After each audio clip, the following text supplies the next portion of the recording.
Okay. I can't help but find it humorous how no one ever seems to question anime girl anatomy. No one ever seems to not look, but observe, and question these outrageous anatomical counterparts and proportions, and the way in which they are physically possible. Both equally men and women who have made an effort to do this have usually ended up on the floor, kneeling, drooling, flustered and flabbergasted and uttering the word mommy.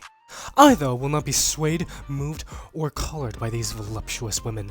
Due to this, I'm going to be analyzing these anatomical counterparts and proportions and coming up with an answer to the conundrum of whether or not this is possible. For science, I think a reasonable place to start is to first understand what exactly a booba is. What are these things that some people call chest pillows, teats, milk glands, milk sacs, milk bags, fun bags, twin peaks, and bungalungas? A woman's chest pillows are composed of not just fat, as many people believe so, but it's also composed of fibrous and glandular tissue, one of the most notable glands being the mammary gland. I'm sure most of you were able to piece together that's why some people refer to booba as milkies. But going back to the topic at hand, booba also has breast lobes and breast ducts which help carry the milkies out, supportive ligaments that stretch from the skin to the chest wall to help keep the breast tissue in place, and a pectoral muscle lined against the chest wall to help give it support, no matter what the size. And speaking of size, what determines the size of a booba? In other words, what determines these outrageous sizes? Well, the size of a booba is actually the result of a few different variables, if not all of it due to genetics. However, things such as weight gain and exercise can make the size of those mammaries fluctuate. It's worth noting that when weight is gained, one would think that the weight would be distributed equally throughout the entire body, regardless of if the main factor being enlarged due to weight is the booba. However, you look at any anime girl of your choice and you tell me that it's distributed equally. And it's also worth noting, as if it isn't obvious, no matter what anime girl you're talking about, every single one of them has the most pristine supported booba ever. No matter how huge and dare I say gargantuan they may be.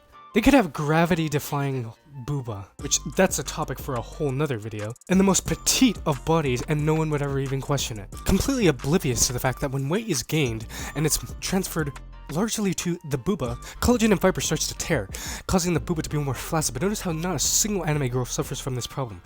And the reason why they begin to tear is due to the excess weight on each booba, especially when you factor in sizes like that. Think about it. To put it into perspective, a regular D-cup breast weighs 2 pounds each. And if you want to talk the big boys, a F-cup breast weighs 3 pounds, and something that I didn't even know existed, although I would assume this is probably the most accurate representation of what we are going to get in terms of cup size for an anime girl booba.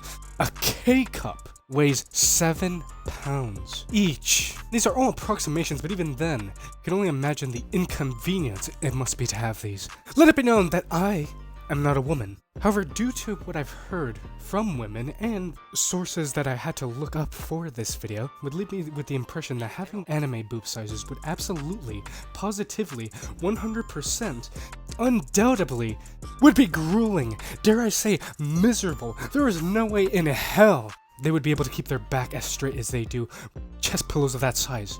Not only that, but their neck and shoulders would be incredibly stiff due to the excessive weight on their front that they have to constantly be struggling with. It's an excessive weight on one side of the body that you have to consistently keep holding up, along with everything else. Alright, is it possible to have these proportions and to have these sizes and anatomical properties? Referring back to the K-cup size, apparently it is possible. I would not wish it upon anybody, lest they be a masochist. I feel bad for these anime girls. How does it feel to have 2 frickin' dumbbells under your shirt all the time? Don't let that smile fool you. They are dying inside. And with that, if you guys like this video, consider gracing me with a like, a subscribe, share this with your neighbor, your wife, your high school teacher, and I'll be back to answer another question that not even scientists can answer. Bye.